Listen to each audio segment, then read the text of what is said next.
This is Trend Following Radio, where great thinking comes alive. Nobel Prize winners, legendary traders, best-selling authors, and the pros that know what drive us irrational human beings. I am your host, MICHAEL COVEL. Not filtered, raw, honest. That's my passion.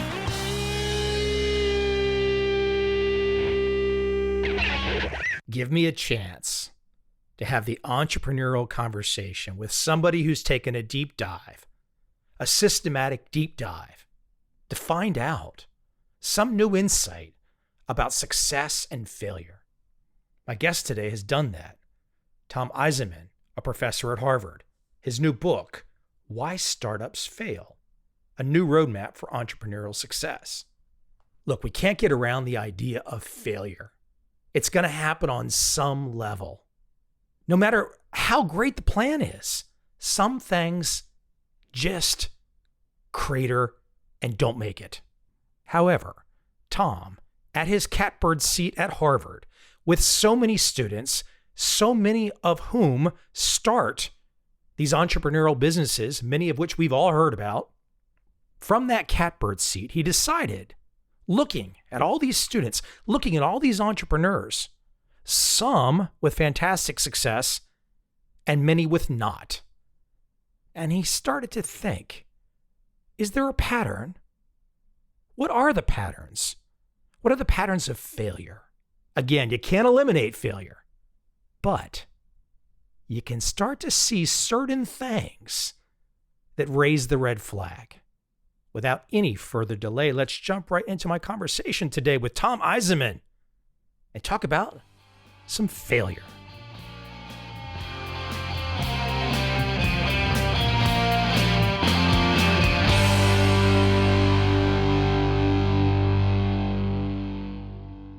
Tom, let's start with Harvard and the notion of entrepreneurship, specifically you. From what I'm gathering about your background, you're one of the point people, if not the point person, who is talking with Harvard MBAs, those coming to the Harvard program, about entrepreneurship, startups, etc. Would that be a fair assessment? Yep. These days, not only MBAs, but my role's broadened to the whole university, college students, graduate students in other areas. Essentially, if somebody at all levels of Harvard wants to gather some insights about the startup process, they find their way to your door. They find their way to programs that I've helped organize. We have an innovation lab where a lot of the action happens, speakers, and a place where student teams can take their venture and get coaching and mentoring and so forth. And then, of course, lots and lots of courses. I've had a hand in something like 14 electives on different aspects of entrepreneurship. Let me get to some raw data and try and compare it to the outside world outside of Harvard. Give me a way that I can understand the numbers of students, because look, not all students that come to Harvard or any MBA program want to be an entrepreneur. What percentage of students do you think that are coming to the Harvard MBA program, and maybe we can extrapolate out to other programs, what percentage of students do you think are open to the notion of being an entrepreneur? And we're going to need to define this term entrepreneur as well. Oh, you bet. I love it. You've talked to a lot of academics. You know, we love to define things. So we'll do that in a minute. But it may be a surprise to your listeners, but we think of Harvard Business School as blah, blah, West Point of capitalism, sort of folks heading off to consulting and investment banking and private equity and so forth. And we do that in big numbers. But it turns out that if you look over a career, say over the first 20 years after graduation from our MBA, 50% of our graduates launch a business. 50%. Yeah. It's a very entrepreneurial group. If you look directly upon graduation, for the last few years, the number's been running 7 or 8% straight out. And that would compare Stanford Business School might be double that. Probably Stanford and MIT, the Sloan School, are the only two that are higher straight out. Coming straight out, it's relatively under 10%. Yeah, but if you look at the current MBAs, the folks in the program, it's about a third that have a super strong interest in tech or entrepreneurship or both. So some of those folks will go off and they'll work for startups. They'll go to work for Dropbox or a very early stage startup, or some of them will go into big tech, Google, Microsoft, and so forth. Does that count as being an entrepreneur, going to work for Dropbox? Depends what you do there. Now we're getting into the definition of entrepreneurship. My mentor at Harvard Business School, Howard Stevenson, I have a chair that bears his name, the chaired professorship. Howard defined entrepreneurship as the pursuit of opportunity beyond resources controlled. It's a little like a haiku. I think what he means with that is doing something new, and by its nature, because it's new, risky, before you have all the resources you need to actually pull it off. I think that's a fantastic definition of entrepreneurship, something new without resources. And by that definition, you can be an entrepreneur in a big company. When Amazon launched the Kindle, they had never done physical products before. They had a massive team that knew how to do that. So there is entrepreneurship in government, there's entrepreneurship in big companies, there's entrepreneurship in not-for-profits. People tend to think of every owner of a small business, every operator of a small business as an entrepreneur. And by a lot of definitions of entrepreneurship, I think that's fair. Obviously you have to be scrappy and watch your cash and so forth. But many small businesses aren't doing something new. And in many cases, they've got all the resources they need to do whatever they're trying to do. So by our definition, less entrepreneurial. I would guess that some of my audience is probably scratching their head a little bit about the definition, if it includes government specifically and perhaps nonprofits as well. I just think, I grew up in the Washington, D.C. area, and I was around plenty of federal government employees.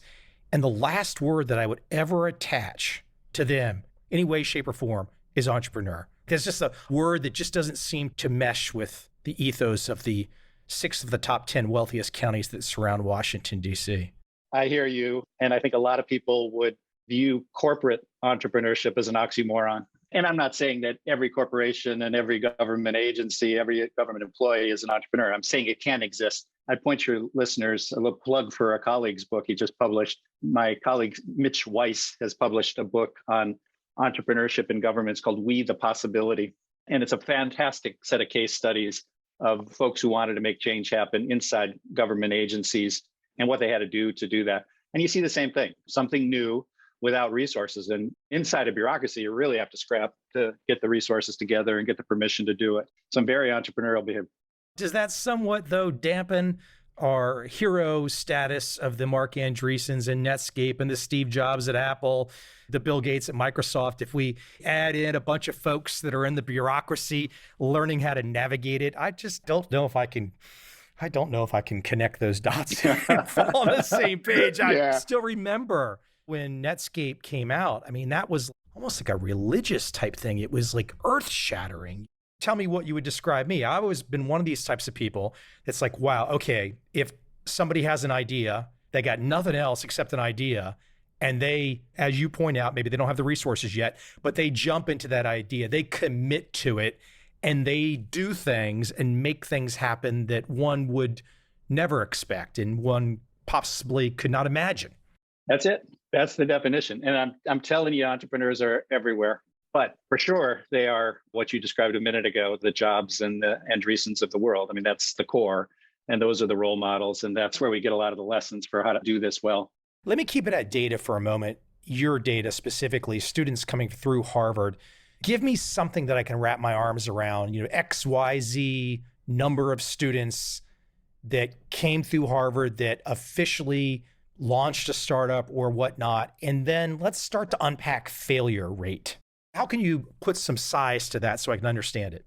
Each class of MBAs at Harvard Business School is 900. If you look at the last 20 years, sort of when venture capital and entrepreneurship have been in full swing, we've had about 100 venture capital-backed startups with Harvard Business School founders per year. This gets to your question of what fraction of the class will do it.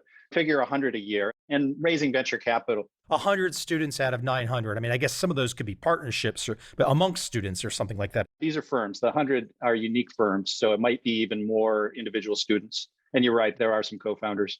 So 100 unique firms in this day and age coming via the 900 students. Yep. Over time. It might take somebody 5 years or 10 years to launch their venture. So if you look in any given year, there's 100 of them. 20 years from now, the class of 2006 will have probably launched 100 ventures. Give me some idea of failure.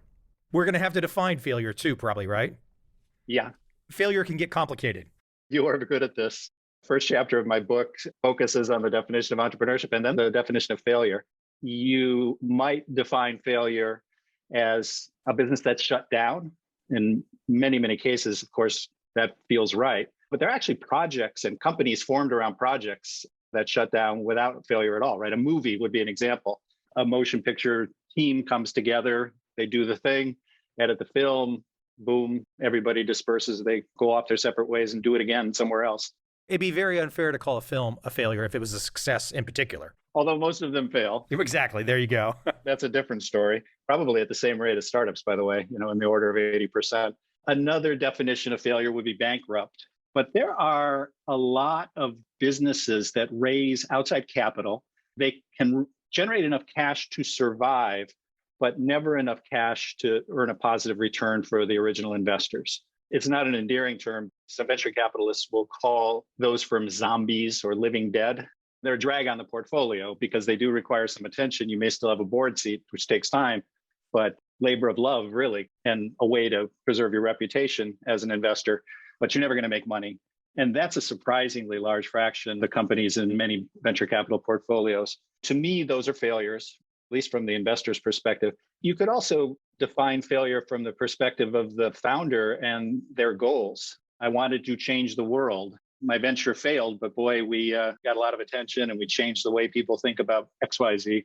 But that's really squishy, though. I wanted to change the world. I don't know. Do Harvard professors allow that one to get by without a lot of scrutiny? I mean, we want to change the world can mean anything, right? Super squishy, although this was Steve Jobs, put a dent in the universe, and he did.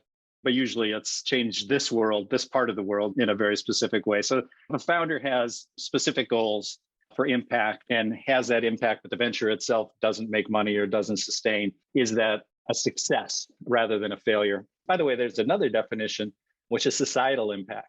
If our lens is investors, which is actually the lens I use, don't make money, but this thing became a role model for lots of other entrepreneurs, and the people who worked at this failed venture went off and learned a lot, productive work into building new things. And from society's perspective, we ought to celebrate that. In a sense, it's a success, but the investors lost money. I use in the book the definition of failure as early investors lost money or never will make money in the case of the zombies. And that seems reasonable. We got to acknowledge there's lots of ways to think about failure.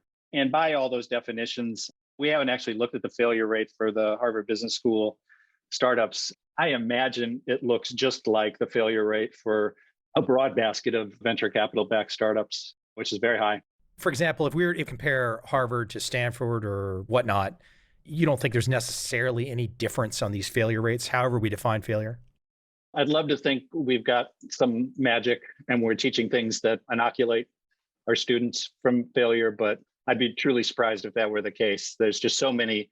We should expect and in some way celebrate a high failure rate. If you're trying something new without resources, if you're succeeding all the time, you're probably not trying anything very ambitious. So we got to be careful worrying too much about the failure rate. I mean, obviously, failing for reasons that could have been avoided is we'd love to do that. But I wouldn't assume that our graduates are better than average venture capital-backed entrepreneurs. I'm not picking on Harvard or anything. I'm just trying to wrap my arms around what goes on inside of an institution like Harvard. Let's talk about something that I think many people can relate to, even if they've not done it. Perhaps the very first step, which is an idea. Is an idea the first step in the startup process? I mean, somebody has to, however they get to that point, there has to be some germ of an idea, doesn't there? Yeah. And then you need to decompose the idea into two pieces, problem and solution. That's where you can go down different paths. Some entrepreneurs start with a solution. Down the river from us at MIT, there's an amazing group of inventors who come up with a new thing. And that thing often can have many different applications. So here's the solution. What is the problem? And the entrepreneur's task there is to find the right problem, find the right application for this new technology, for this invention. And then many entrepreneurs, and I think this is more characteristic of what our students and graduates do at Harvard Business School, start with a problem and then go search for the solution. But you put that pair together, the problem solution pair, and you have an idea. And that is indeed the start. I always like the notion of forget about the problem. What's the solution? It always feels like that's been the Apple way. Give us something we can't even imagine. Yeah, but you have to be really careful with that. You might become Apple.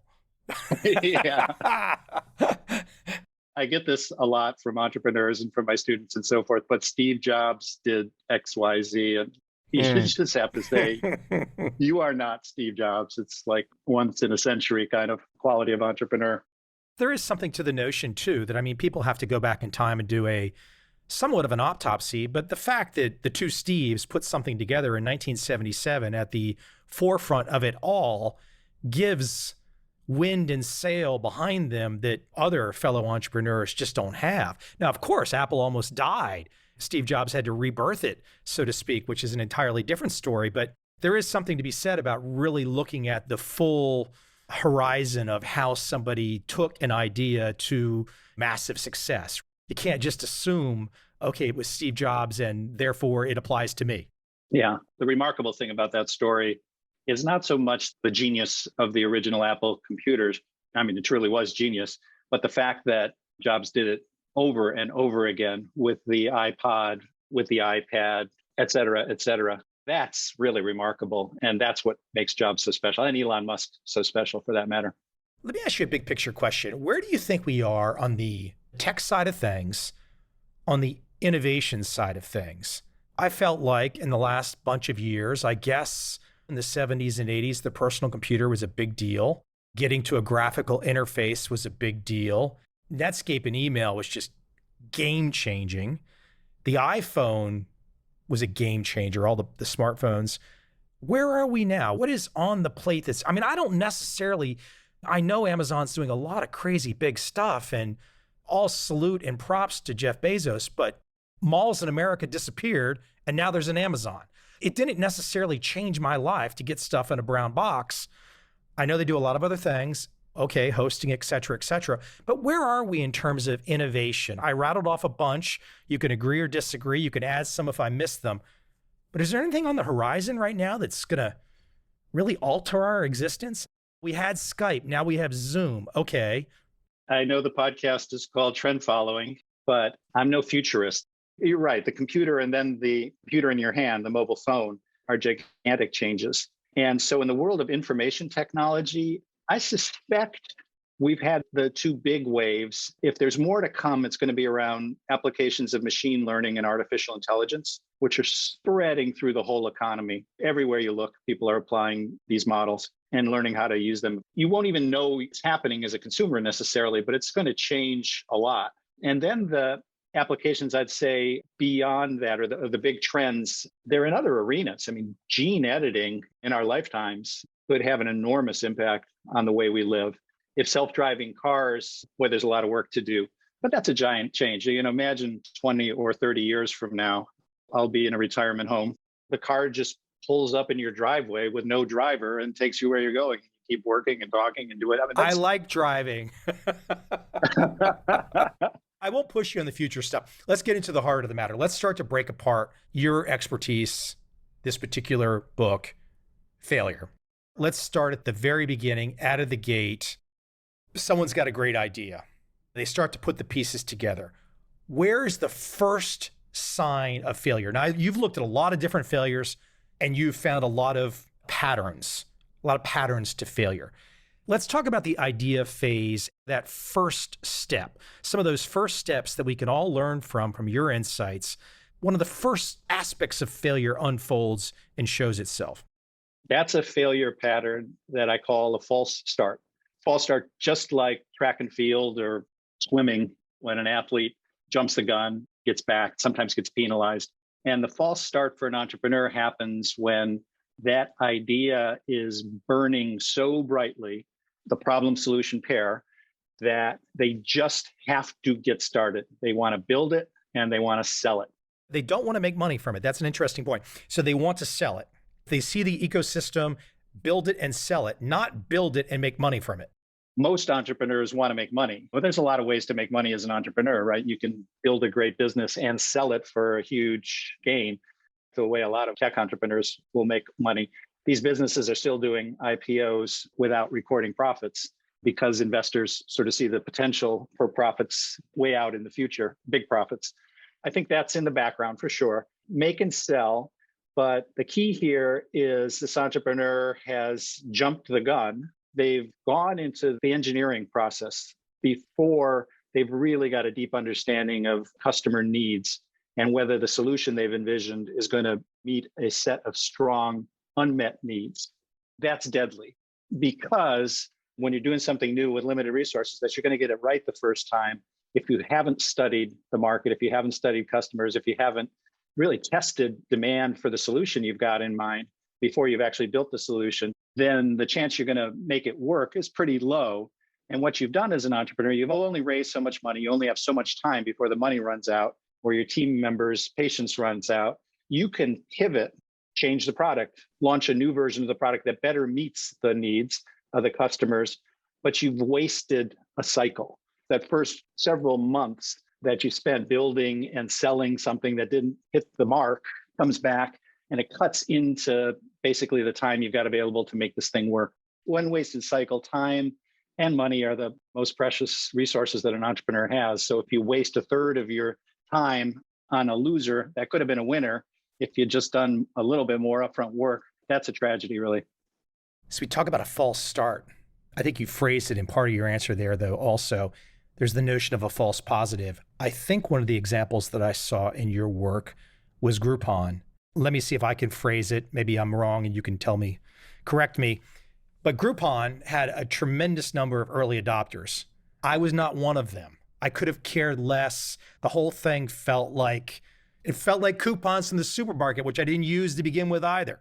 Would it be a fair assessment to look back at something like Groupon and say, gosh, they had fantastic early adoption. Everybody wanted a piece of this thing. It just blows up. Me, Mike, okay, well, I got that wrong. I'm stupid. I don't know how to make money. These guys at Groupon are doing fabulous. Does Groupon still exist? Yep, still a public company. I had the misfortune of owning some shares. I invested in a startup that went sideways. They sold to Groupon, and instead of cash, I got Groupon shares and should have sold them right away and didn't. Is Groupon an example of a false positive? Yeah. False positive is a close cousin of the false start. So what happens with a false positive, and you're right on the mark with the point about early adopters. Every entrepreneur, to make the business work, needs the early adopters, right? These are the people who embrace your product. They'll often be missionaries. They'll tell the world about your product. So you get that super valuable word of mouth referral that's free when you don't want to be spending money on marketing. And they come back and they repurchase and they do all, they're loyal. I think you're right. I think Groupon had a set of customers just like that. An entrepreneur can make a bunch of mistakes that all fall into the category of false positive. You can assume that the needs of your mainstream customers, the sort of big, massive customers that are hopefully going to come on board later, are the same as the early adopters. If that's not true, you may design a product for the early adopters that's just essentially over-engineered and confusing for the mainstream. Good example of avoiding this failure pattern is Dropbox. Probably a lot of your listeners use Dropbox. When Drew Houston, the entrepreneur, was researching the product, he had the idea, tested it on early adopters. The early adopters were I hope I don't offend with the term uber geek, but incredibly sophisticated computer programmers, software engineers, super sophisticated users of computer systems whose needs for a file management service like Dropbox were very different than a typical consumer. Drew wanted the thing to be big and he wanted it to be simple. He literally, in his application to the Y Combinator accelerators, I want something my mother and sister can use who weren't software engineers. He had the discipline to create a product for the mainstream. The good news was it was still sufficiently superior for the early adopters that they came on board, sufficiently superior to existing solutions. He really made a savvy set of moves that positioned Dropbox to be the giant business that it is today and avoided failure. And I think you're right about Groupon. I think they overestimated. There were some local businesses that took these deals to heart. I think the problem there is there was a flush of excitement about them. And then the local marketers found out that the customers weren't very good customers. They loved the 50% off, but they never came back. So the payoff on the coupons just wasn't there. It took a while for Groupon to recognize that they had a false positive at hand. I had my own server for 15 years. I don't now, just because it finally got to the point where there was better alternatives. But in having my own server, I used an FTP application. So for 15 years, all the way back to the mid to late 90s and until about 3 or 4 years ago, I was regularly dragging files to my desktop and putting them into an outside server. So when Dropbox came along, I was like, what is this? This is just like FTP. What's the deal? Now, as somebody who uses Dropbox every day, it's definitely more than FTP. It's a hell of a lot more. I still think, though, it probably takes a little bit of experience to realize how much more it is. You still got to be a little geeky to get it. But if you are a little geeky and you do get it, having your own server and your own FTP application versus having Dropbox, you're going to choose Dropbox every day. Yeah, it's magic. It's magic because it meets the needs of somebody with needs as advanced as yours and some high school kid storing their term paper, just having a place to keep it safe. Let's talk about scaling. We've got these early stages where people can make all kinds of mistakes. And of course, people are going to need to dive into your book and get into the nitty gritty. But let's talk about scaling. If someone gets the great idea, they get some success, what are some of those patterns that start to happen at the stage of like, okay, wow, maybe they've already gone public. Maybe they've raised $1 billion and they haven't even gone public. People are just frothing. They've already been called a unicorn, but maybe they don't truly have that public acceptance yet. Speak to some of the scaling issues that you've found in your research. This is fascinating. You'd think that once a company, a startup, got to say year 5, had raised hundreds of millions of dollars, had hundreds or even thousands of employees, that they'd be out of the woods. Obviously, a company like this has found a market and they've had some success. And yet, if you look at the failure rates, again, with the definition of failure being investors don't make money, the failure rates for this set of companies, these scaling startups, still 1 in 3. And when these things fail, boy, do we notice. Like, you don't know about an early stage failure unless you're somehow related to the founder or were the founder. We're talking about a half dozen people, 20 people. Still tragic, still very painful for the people involved. But when a scaling startup fails, it leaves this giant steaming crater in the landscape. Is that WeWork? Oh, yeah. We can ask whether the investors will ever get their money back. It would be kind of amazing if they did. So, yeah, I think WeWork is a fantastic example. So much early success at WeWork, raised so much money, get so many people on board. I mean, they're like, I don't know, buying buildings. They've got office space in every city. Looks like a guaranteed free ride. I mean, it's going to just take off, and it doesn't. We can ask questions about the underlying business model. They're essentially reselling real estate, leasing, chopping it up into pieces, and trying to then release it at a higher rate. For that thing to command the kinds of multiples of revenue, and we can't even talk about a multiple of profit because there was no profit, was crazy. I think WeWork is an example of one of the later stage failure patterns that I talk about is a speed trap. Policeman with a radar at the side of the road. Many businesses will just go too fast. They're fueled by the success with the early adopters. Set of customers come on board, love the product gets momentum, and then a bunch of things happen. And they tend to happen in a pretty similar sequence. And I think WeWork would be an example of a lot of what follows. First thing that happens is investors take notice and they scramble and fight with each other over who gets to put money into this thing at a higher and higher share price. With that venture capital comes huge expectations at a high price. Your next round better be higher. So the way you're going to achieve that is to continue the growth that got everybody excited in the first place. It's not like the entrepreneur has her arm twisted.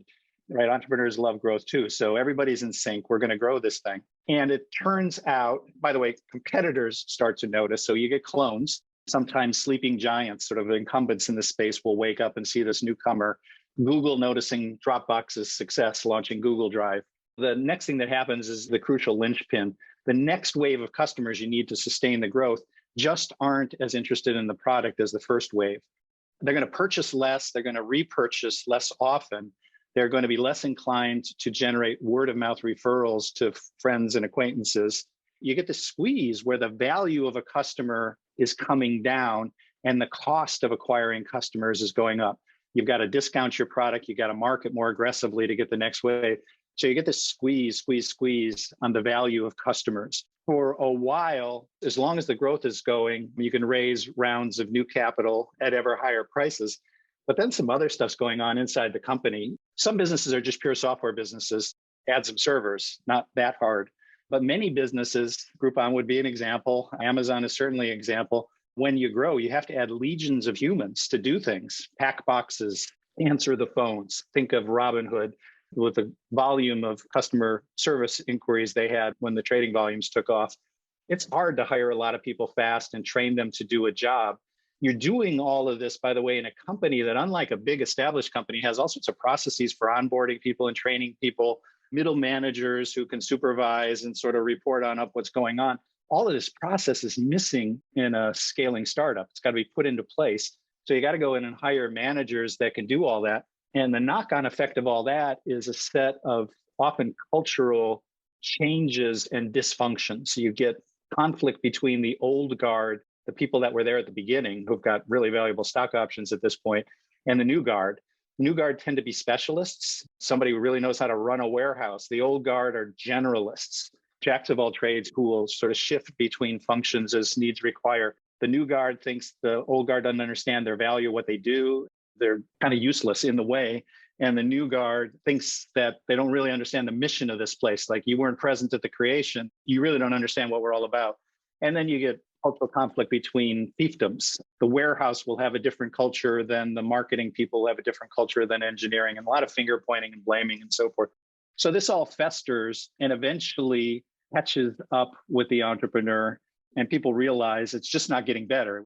As the value of the customers declines, and as the competition emerges, as chaos happens inside the company, we can point to plans to fix all of it. But after some period of time, the plans aren't working fast enough. The company at this point is burning a ton of capital. That's WeWork, that's Groupon.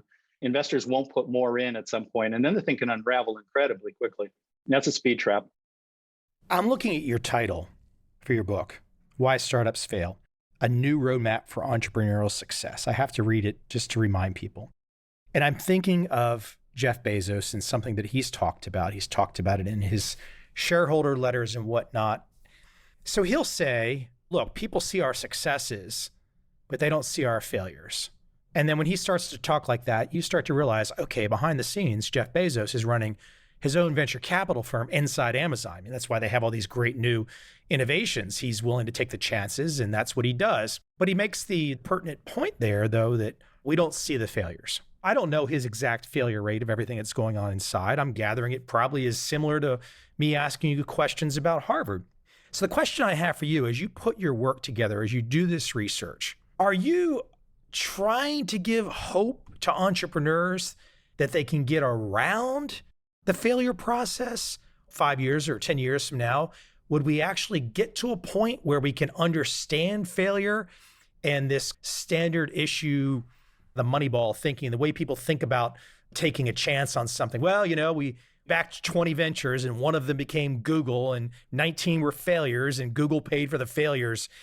Are we going to get past that? Can we understand? Or is there always going to be some uncertainty no matter what? And your perspective is more at the middle margins to get us to understand better? Tell me what your thinking was, your logic, your pursuit of this clear truth that there's a lot of failure. A couple of responses there. I definitely want the work to help, especially first-time entrepreneurs. I think it's true even of serial entrepreneurs. There are mistakes they can avoid if they understand the failure patterns that have caused the demise of other ventures. I'm not disagreeing with that at all. Clearly, I'm going through your work. I'm like, wow, I wish somebody would have handed this to me 10, 15 years ago. Of course, it's great, foundational. But we don't want to get rid of failure. There's a concept I talk about in the book of a good failure. That's a failure where an entrepreneur has a concept, plausible concept. You just got to test it to figure out if it's right. A lot of your listeners will be familiar with the idea of lean startup, essentially applying the scientific method to startups, to entrepreneurship, where you test assumptions rigorously. But the lean part of the lean startup is you don't waste any more time or money or resources on the test than you have to in order to get a reliable and rigorous result. Those are good failures. We're going to run some experiments that just don't work. And if an entrepreneur does that, we should celebrate that all day long. And that's what entrepreneurship should be about. There should be a lot of failure. They should be good failures. The other point you made in there, the 1 in 20, the Google and the 19 failures, I'm teaching a course, an MBA course now on entrepreneurial failure. And that's a theme that resounds in so many of the sessions. The entrepreneurs come in, they talk to the students, these are the failed founders, about retrospective regret they have at having taken venture capital and being pushed to grow. to the person, the founders say the same thing. They said, like, no one forced me to do this. I knew what I was doing. I knew that this is the business model of venture capitalists. I went along with it. But they say, but in reflection, they're just some businesses that shouldn't be swinging for the fences. The entrepreneur, to your point, has a portfolio. They have 20 of these things. They have 60 companies in their portfolio. If a handful win big and the rest are go sideways or lose, that's okay. The entrepreneur has one turn at bat.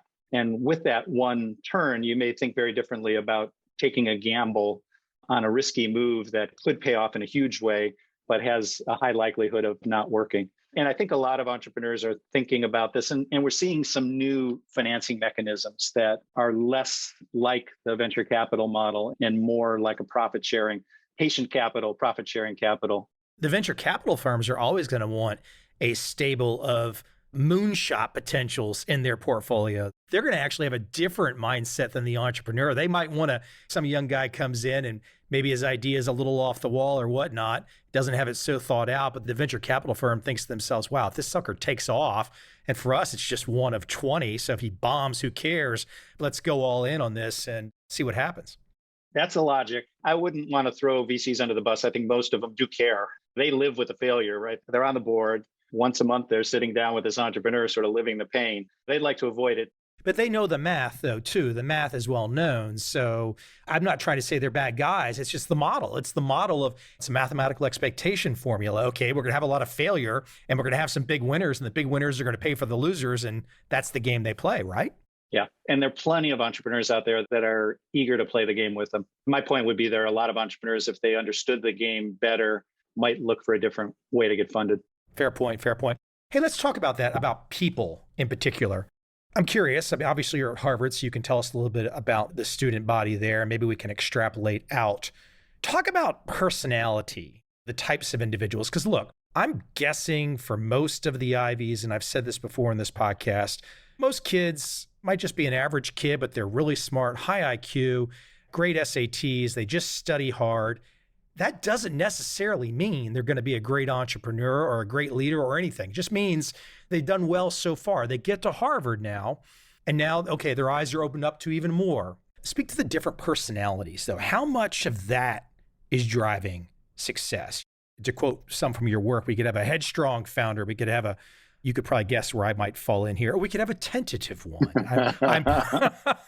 I'm probably less tentative, but speak to this idea of people and maybe some of your observations that we can learn from in terms of individual personality that seems to, if there is any data or from your perspective that you can tell us about.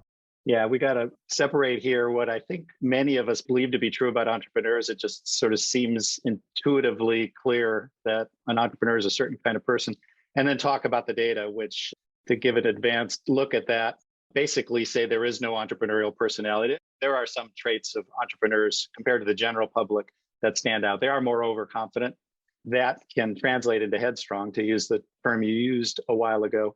It's a tricky thing as it comes to success and failure, because the overconfidence of an entrepreneur can be inspiring. It can give investors the confidence to take the plunge. It give employees the inspiration to come on board. Lots of confidence is a real asset, but if overconfidence turns into a conviction that I can see around corners and I've got the right solution, when the universe is in fact telling me, no, this isn't going to work, well, that's when you set yourself up for failure. Too headstrong for sure. And then at the other end of the spectrum, we do see some entrepreneurs who blow with the wind. There's a thing in the world of entrepreneurship called mentor whiplash. The accelerators, the Y Combinators and Techstars do this with some deliberate intention. They'll expose an entrepreneur to a whole bunch of coaches and mentors. You talk to 10 of them and you hear 10 different things about what you should be doing. A great entrepreneur is going to sort out wheat from chaff, take the advice into consideration, and just do what they're going to do. The weaker entrepreneur will zigzag around and change direction, and team gets wind of that and gets frustrated and confused. Investors sense the lack of conviction. So it's these extremes that are dangerous. I think the good entrepreneurs listen, take advice, but are flexible enough and smart enough to make changes when they need to make changes. That all said, one of the things I did for the book was a survey of early stage founders. I surveyed 470 individuals who launched a startup several years ago. They raised somewhere between $500,000 and $3 million.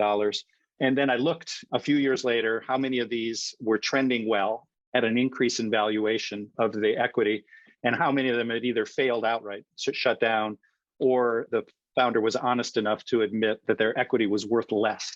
So trending toward failure, if you will.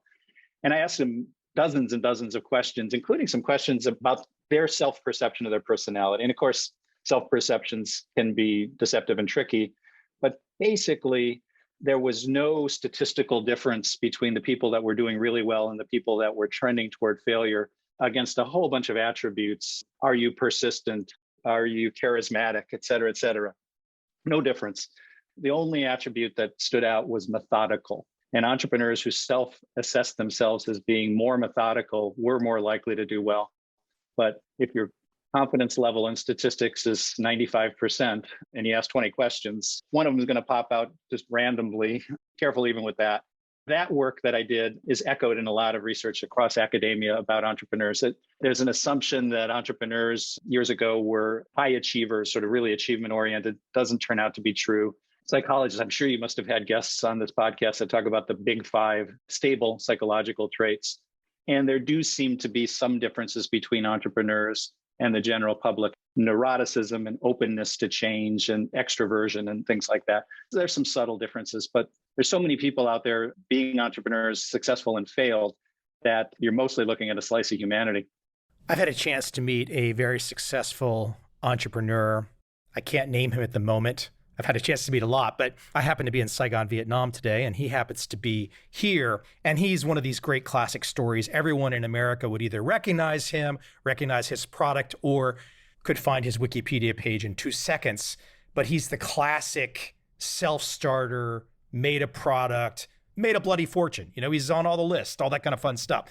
He had that personal drive, and he kind of just tinkered, and crazy once-in-a-lifetime stuff happened. On the flip side, though, when it comes to learning, we could say, okay, here's the personal experience. I'm just describing one guy's personal experience, and he became a star. But on the learning side of things, you have personal experience, and then you have the kind of vicarious. Do you have any good examples in your mind of the vicarious learning that you can share that you've either seen that really stuck in your own mind as you observed, either observing yourself or observing your students listen to that particular individual, somebody who came back to Harvard and presented, gave insights? Is there anyone that comes back to present at Harvard, an entrepreneur, someone who's hit it out of the park, where you and your students just always feel like when that person opens their mouth and speaks, don't stop taking notes. Every word they say is valuable. Are there any names in particular that really jump out for you? I just finished a course where I brought in basically a dozen failed founders. Many of them were spellbinding, and they wouldn't be household names for you. The case method is how we teach at Harvard Business School. Almost everything there happens. There's very little lecturing. And in the entrepreneurship courses, we often bring in the founder. We bring in the entrepreneur. Let me phrase it this way. If you can't name names, that's fine. But is there a presentation style, or is there a type of individual that comes in, even if it's a failure story, where that particular individual, is it a charisma? Is it something where everyone, the students, yourself, light up versus another person? Or since it's Harvard, you guys are getting the pick of the litter and everyone that's coming in has a little bit of this charisma thing going on? I can remember a lot. One of the hugely successful entrepreneurs of the dot-com era was Jay Walker. He was the genius behind Priceline. Priceline's worth tens and tens of billions of dollars these days. Walker had Walker Digital. He had his own lab, essentially, where Edison style, sort of cranking out business model inventions. He was truly riveting. I mean, the students, I think, hung on every word because, you realize this is a Six Sigma brain in terms of just the ability to sort of connect the dots and describe where the world's going and how one might make money by inventing the name your own price model for the original Priceline was stroke of genius, and he found lots of other ways to use it. I think Captain Kirk is secretly a billionaire. You know that. I think Shatner is secretly a billionaire. I don't think he tells anybody, but I'm convinced Shatner is a billionaire. He's brilliant for taking that damn deal. He might be more brilliant than Jay Walker. Yep. And those ads ran for 10 years. Another entrepreneur who had a huge impact on the students, polarizing impact, Jeff Taylor was the entrepreneur behind Monster.com. Monster's faded in the last few years. LinkedIn stole the thunder. But Monster was gigantic in the dot-com era. Jeff Taylor was a brilliant entrepreneur, the classic street smart entrepreneur. Why was he street smart? What's a good example of street smart as you define it? Age 17, I forget what he sold, sneakers or something, building a DJ business while he was in college, still a DJ, just scrappy hustler. Saw the opportunity, was selling ads, help wanted ads, making money that way, and saw the opportunity to move all that online, which was a brilliant move. I think the number is 454th.com. Just very soon, 1994, after the web was first commercialized, Jeff Taylor was right there. And what was memorable about his many cases on Monster at Harvard Business School, and he'd come to class a lot. He actually went through one of our executive programs at a point. He knew exactly how to push the MBA's buttons. It was really fun to watch. How? How did he do that? He would repeat back. He'd take notes on what we talked about in class. And sort of the typical pattern at Harvard Business School is we talk for an hour, and then for the last 20 minutes, the guest gets up and they update us on whatever decision they were facing in the case, and they react to the discussion, and then they field questions from the students. He had a way of playing back comments to students, sometimes telling them that they thought it was brilliant insight, sometimes pointing out, you seem to be parroting what the professor wants to hear.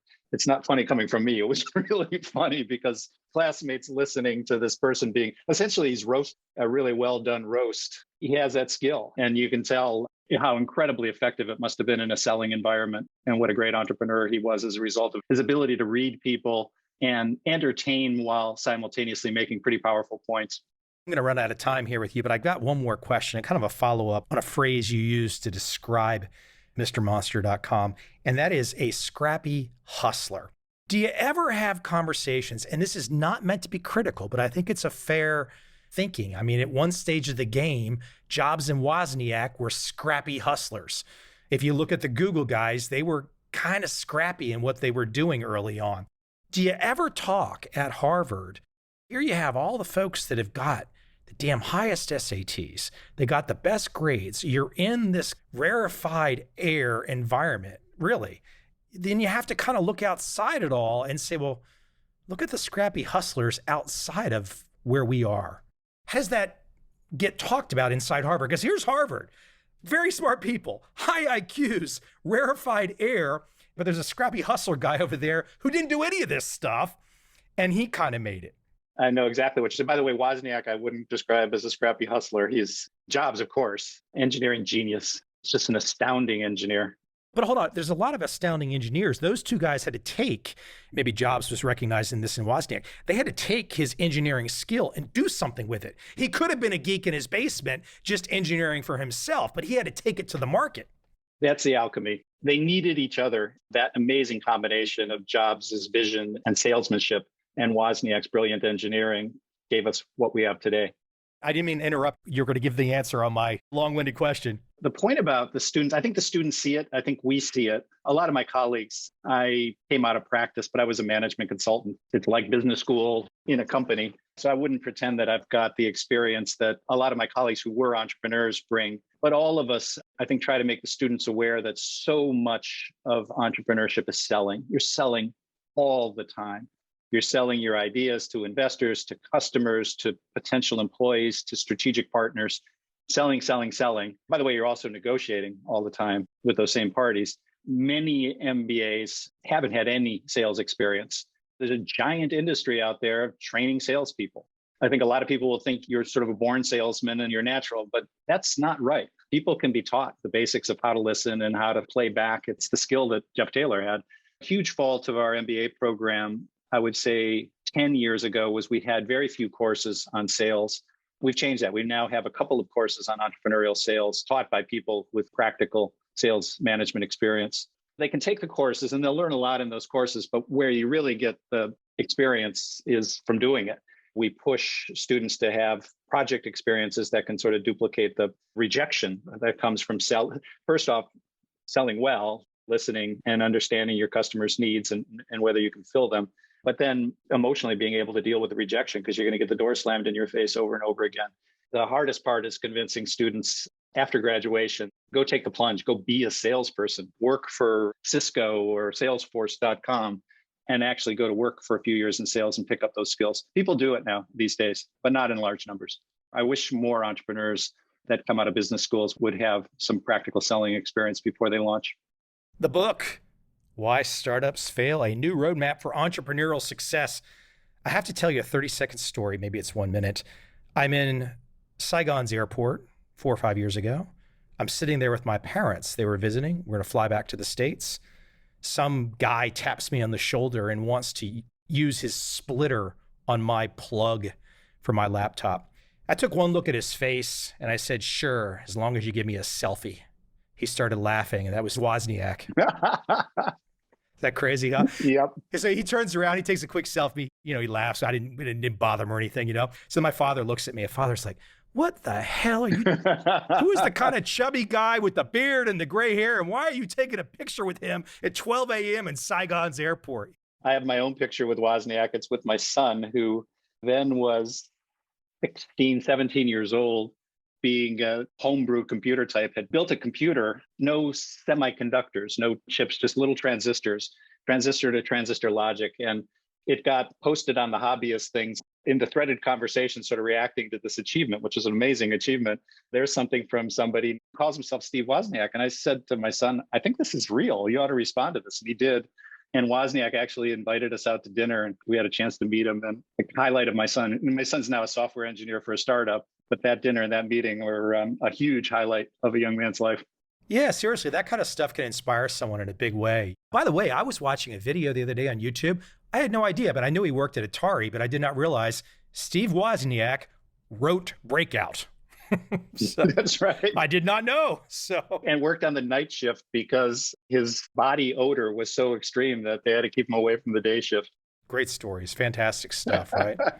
Again, the book, Why Startups Fail, a New Roadmap for Entrepreneurial Success. Look, I just kind of took you around the maypole today. You really get in depth when the books are really, really detailed. I'd like to get from my guests just this wide perspective. You got a wide perspective being at Harvard. So I appreciate you going around for me and letting me take you around a bunch of questions, a bunch of different perspectives.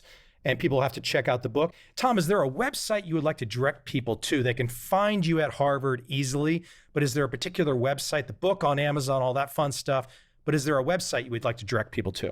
No, I don't have a website for the book. They can find it on Penguin Random House, Crown Currency, lots of different imprints there. Amazon too, there's another site. I'm not sure if you're familiar with that one, right? I can find it on Amazon. Yeah, look for it on Amazon. That's the easiest way to do it. Yeah. Hey, listen, I appreciate you coming on. Keep me posted on new books in the future. Thank you very much. It's a lot of fun, Michael. Thanks so much. Take care. Bye-bye.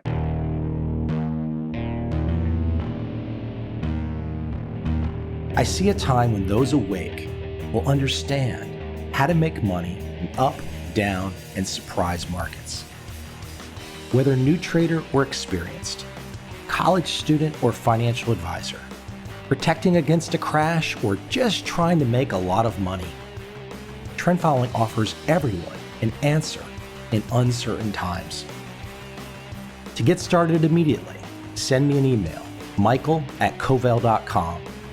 I will send you the right trend following steps to take along with my free video. But if you want to buy and hold, trust the government and trust Wall Street, this is absolutely not for you.